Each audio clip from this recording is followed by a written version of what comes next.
আসসালামু আলাইকুম। আজ সেই ভয়াল 5ই আগস্ট। কারো কাছে এটা ভয়াল, কারো কাছে আবার এটা ঈদের চেয়ে বেশি খুশির দিন, আনন্দের দিন। কারণ যখন শেখ হাসিনা পালিয়ে যায় তখন সকাল থেকেই 5ই আগস্ট সকাল থেকেই ছাত্ররা গণভবনমুখী হতে থাকে। আমি সাভারের ঘটনাটা বলছি যে জাহাঙ্গীরনগর থেকে ছাত্রছাত্রীরা খুব কষ্ট করে বাধার সম্মুখীন পেরিয়ে ছাত্রলীগ, যুবলীগ, অন্যান্য যারা চামচা লীগ আছে ওই সব মিলে, পুলিশ লীগ, সবাই মিলে ছাত্রদেরকে বাধা দিয়েছে পদে পদে। সেই বাধা অতিক্রম করে তারা লাশের উপর দিয়ে হেঁটে ভাই ব্রাদারদের লাশ হাসপাতালে রেখে তারা এই সামনের দিকে এগোতে থাকে। তো যখন খবর আসে যে শেখ হাসিনা পালিয়ে গেছে, তখন থানায় আশ্রয় নেয় ছাত্রলীগ, যুবলীগের কর্মীরা। ঠিক আছে, তো তাদেরকে পাহারা দিয়ে রাখায় জন্য পুলিশ ছাত্রদের উপরে উপর্যুপরি গুলি বর্ষণ করে। তো ছাত্ররা বলে, স্বাভাবিক ভাই, আপনার ভাইয়ের লাশ দেখলে আপনার রক্ত এমনি গরম হয়ে যাবো গা। ঠিক আছে, কারণ আমার সামনে দিয়ে একটা লাশ দেখলাম, লাশটা দেখার পর আমার শরীরের পশম সব দাঁড়ায় গেছে। তো সেই অবস্থায় আমি আর কিছু বুঝি নাই, আমি চলে গেছি ছাত্রদের সাথে যে ভাইয়ের হত্যার প্রতিশোধ নিতে। তারা আত্মসমর্পণ না করে কেন তারা গুলি বর্ষণ করলো।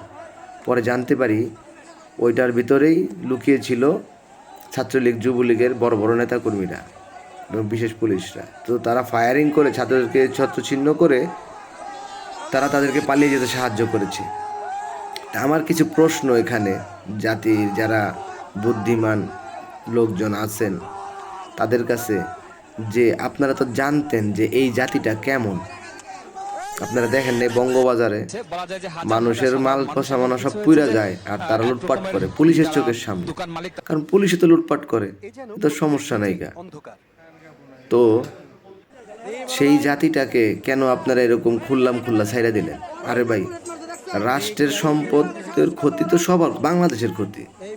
একটা সম্পদ গড়তে তো টাকা লাগছে, এটা চুরির টাকা হোক আর বৈধ হোক আর অবৈধ হোক, যেটাই হোক, ওইখানে তো টাকা খরচ হয়েছে আর টাকাগুলোতেই পাবলিকের পকেটের থেকে নেওয়াই। তো সেই সম্পদটা যারই হোক, সে যত বড়ই অন্যায়কারী হোক, তারা সেটা নষ্ট না করে সেটা নিলামে বিক্রি করে সেই অর্থ সেই ক্ষতিগ্রস্ত মানুষের মাঝে বিলিয়ে দেওয়াটাই সেটাই তো মনে সার্থকতা। তো আমরা সেই, কারণ আমি ছাত্র না, সেই জন্য আমি বুকে সাহস নিয়ে যাইতে পারি নাই, কিন্তু অনলাইনে আমি কথা বলছি। তো উনার কাছে আমরা চাইছিলাম কি অধিকার, উনি আমার ঘরে বানাই দিল কি রাজাকার। তো রাজা তো আমরা না, রাজা তো উনি। আর গাড়ি তো আমার নাই, গাড়ি তো আছে উনার। তাহলে উনি রাজা, ওনারও আছে কার, তাহলে উনি রাজাকার। যত রাজাকারের বাচ্চারা নাতিপুতি হলো মেধাবী, তাই না? কিন্তু শেষের দিন আমি আর না যেয়ে পারলাম না, পরে গিয়েছি, দেখলাম নিজের চোখে যে পিস্তলের বুলেটের সামনে দৌড়ানো এবং বুলেটের সামনে থেকে ফিরে আসা, যেটা কত বড় একটা আল্লাহর রহমত, সেটা আমি ছাড়া আর কেউ বুঝবে না। কারণ আমার পাশের ছেলেটা গুলিবিদ্ধ, আজকে 1 মাস ধরে কাতরাচ্ছে। হ্যাঁ, আলহামদুলিল্লাহ, আর ওইগুলিটা তো আমারও লাগতে পারতো, তা আল্লাহ বাঁচাইছে, আল্লাহর কাছে লাখ লাখ শুক্রিয়া। এবং সেই সব ভাইদের জন্য অনেক খারাপ লাগে, কিন্তু ভাই আমরা তো ছোটো মানুষ, গরিব মানুষ। এই 1 মাস হয়ে গেল, একটা তালিকা করতে পারলো না যে কতজন শিশু বাসায় থেকে মারা গেছে এই আওয়ামী ফ্যাসিস্ট সরকারের গুলিতে। তারপরে কতজন ভাই, শুধু ছাত্ররা না, অনেক দিন মজুর, অনেক দোকানি ভাই মারা গেছে, নিজ দোকানে দোকান করতেছে, গুলিতে মরে গেছে, এরকম বহুত আছে। তো তাদের একটা তালিকা করেন। তারপরে যারা হাত হারাইছে, যারা পা হারাইছে, যারা চোখ হারাইছে, যারা শরীরে মাথায় চোখে স্প্লেন্টেন নিয়ে ঘুরতেছে, তাদের একটা তালিকা করেন। বাইরে আজকে যদি তাদের পাশে না দাঁড়াই, কারণ প্রত্যেকটা ছেলে মেয়ে আসছে কিন্তু ভাই বাবা মারা না বইলা। ঠিক আছে, যেমন আমি আমার স্ত্রীকে, আমার ছোটো একটা মেয়ে আছে, মেয়েকে না বলে গোপনে বাসা থেকে বের হয়ে চলে গেছিলাম। একটা চাবি পাশের বাসার একজনের কাছে দিয়ে গেছি, আরেকটা চাবি আমি পকেটে করে নিয়ে গেছি। কেন? যদি বাসায় ফিরতে না পারি। আর ছাত্র ভাইদের, আন্দোলনকারীদের আর্তনাদে, ওদের বিভীষিকাময় ঘটনা দেখে বসেও থাকতে হয় নাই। আসলে ভাই আমার ব্যাকআপ কেউ নাই, আমি একজন এতিম মানুষ। হ্যাঁ, আমার মা নাই, বাবা নাই, তো আছে একটা স্ত্রী, একটা সন্তান। তা আমার যদি আল্লাহ না করুক কিছু হয়ে যায়, তো জানি আল্লাহ ভরসা, আল্লাহ চালাইবো, ঠিক আছে, কারণ মৃত্যুর কোনো গ্যারান্টি নেই। তবুও ভাই ওই যে মায়ার বাঁধন, একটু স্বার্থপর হয়ে গেছিলাম। কিন্তু ভাই গেছি, গিয়ে ফিল করলাম, উপলব্ধি করলাম যে বন্দুকের গুলির সামনে দৌড়ানোটা কতটুকু, ঠিক আছে। শেষ মুহূর্তেও আমার প্রশ্ন হচ্ছে যে আপনারা তো জানতেন যে এই জাতি কেমন, তো কেন পুলিশের হাতে গুলি দিয়ে ছাত্রদেরকে পুলিশের গুলির সামনে দাঁড় করিয়ে আপনি দেশ ত্যাগ করে পালালেন? পুলিশেরও জীবন আছে, ছাত্র ভাইদেরও জীবন আছে, ঠিক আছে। তে এইটাও চাই। তারপরে কেন আপনি টানা এই এক সপ্তাহ একটু কারফিউ দিলেন না? কারণ তখন কারফিউ দিয়ে আপনারা হয়তো বা দেশটা ঠিক করতে পারতেন। সব আইন শৃঙ্খলাগুলো ডাকাইতে হয়তো না, ওই আনসারও হয়তো না, ওই কিছুই হয়তো না। তো ভাই এটা কি পরিকল্পনার অংশ নাকি? কারণ শেখ হাসিনা চলে গেলে ভাই 16 বছরের একটা গাছের গোড়া মাটির কতটুকু গভীরে গেছে আপনি বুঝা দেখেন। অন্যায়ের গোড়াগুলো কতটুকু নিচে পর্যন্ত গেছে এটা উঠাইতে একটু সময় লাগবে, ঠিক আছে, কিন্তু সুনির্দিষ্ট একটা তথ্য লাগবো যে আমরা এই সরকারের কয়দিন কাজ করব। ধরেন 3 বছর, 3 বছরে কত দিন হয়, এত দিন, ধরেন 1000 বা 1200 দিন হয় বা 1500 দিন হয়। এই 1500 দিনে আমরা কি কি করতে পারি এটা একটা মেজারমেন্ট করে তারপরে সেটা আমাদের আগাইতে হবে। না হলে তো আমরা পদে পদে প্রশ্নের সম্মুখীন। আর এরা তো আমাদেরকে বাধাগ্রস্ত করার জন্য বসে আছে 100। তো আমার কাছে খুব খারাপ লাগে, আমরা সবাই বন্যা, ভারতের ছেড়ে দেওয়া পানিতে বন্যা সৃষ্ট বন্যায় আহত নিহত সবার প্রতি আমার আল্লাহর কাছে দোয়া চাই সবার জন্য। কিন্তু সবাই আমরা যেভাবে বন্যার্তদের জন্য এগিয়ে এসেছিলাম, দয়া কইরা আমি হাত জোর করে বলতেছি যে আমরা সবাই আমাদের এই আন্দোলনে নিহত আহত ভাইদের পাশে দাঁড়াই।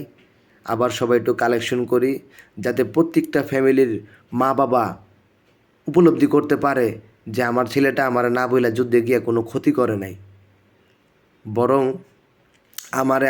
আমাদেরকে গর্বিত করছে, ঠিক আছে। আর আমরা যদি পাশে না দাঁড়াই তাহলে ওনারা মনে করব যে যারা ঘরে বসেছিল তারাই বুদ্ধিমান, আর যারা বাইরে গেছিল আন্দোলন করতে তারা বোকা। তো একবার 71-এ ভাই প্রমাণ হয়েছিল, ভুয়া মুক্তিযোদ্ধা বইরে গেছিল ভাই। এইবার আমরা তো সবাই সুশিক্ষিত প্রযুক্তিগত, সবার কাছে ভিডিও ফুটেজ আছে, যে একটা মাস হয়ে গেল একটা তালিকা করতে পারলাম না। তো তালিকাটা করা কি খুবই কঠিন ভাই। প্রত্যেকটা পৌরসভা, উপজেলা, জেলায় মসজিদ আছে। এই মসজিদের জুম্মার নামাজে হাজার হাজার মুসল্লি সমাগত হয়।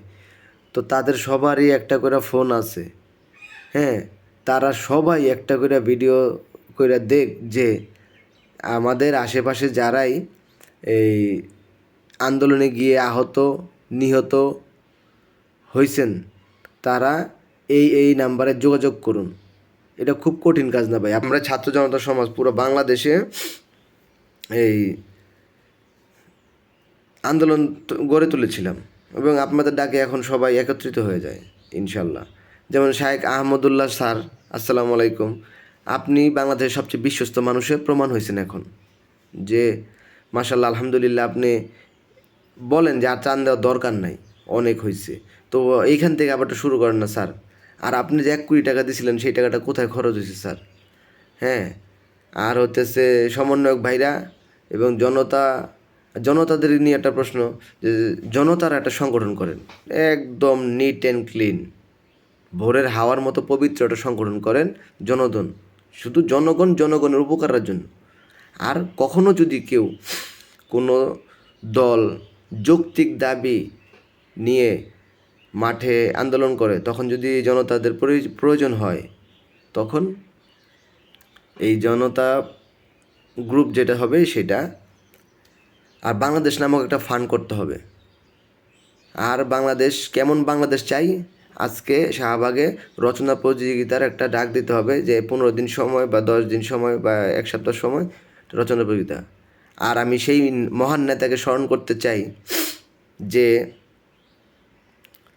মাওলানা আব্দুল হামিদ খান ভাসানী, যার ইতিহাস কোনো বইয়ে নাই, শুধু আছে বঙ্গবন্ধু বঙ্গবন্ধু বঙ্গবন্ধু।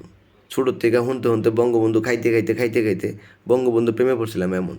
কিন্তু হেতির মাইয়া এই 16 বছরে, হ্যাঁ, হেতির বাপের এই বিড়ি, এই মুজিব কোট, এই চশমা, এই গেঞ্জি, এই ফ্যান এমনিভাবে খুলছে, এর পরিণতি মানুষ দেখছে। হ্যাঁ, মূর্তি ভাঙ্গা এই বঙ্গবন্ধুর অপমানের সমস্ত দায় দায়িত্ব শেখ হাসিনাকে নিতে হবে। যদি ও এত অন্যায় না করতো তাহলে ওর বাপের কুকর্মগুলা মানুষে খুসায় খুসায় বাইর করতো না, এটি চাপাই থাকতো, মানুষ সম্মানই করতো। অ্যাটলিস্ট 15 তারিখে কয়টা বিরিয়ানিও পাইতো। পাই কি, হেতার চোরেরা তো সব লই যায় গই। তো বাংলাদেশটা নিয়ে ভাবি, ভাইরাল হওয়ার ইচ্ছা নাই, আল্লাহর কাছে জবাবদিহিতা করতে হইব। আমি মুসলমান अल्हम्दुलिल्लाह। और भारत के वासियों के लिए एक मैसेज है मेरे, तुम हमारे दोस्त मुल्क हो। तो दोस्त का मतलब क्या है यार? हम भूल गए रे हर बात, मगर तेरा प्यार नहीं भूले। क्या क्या किया हमारे साथ,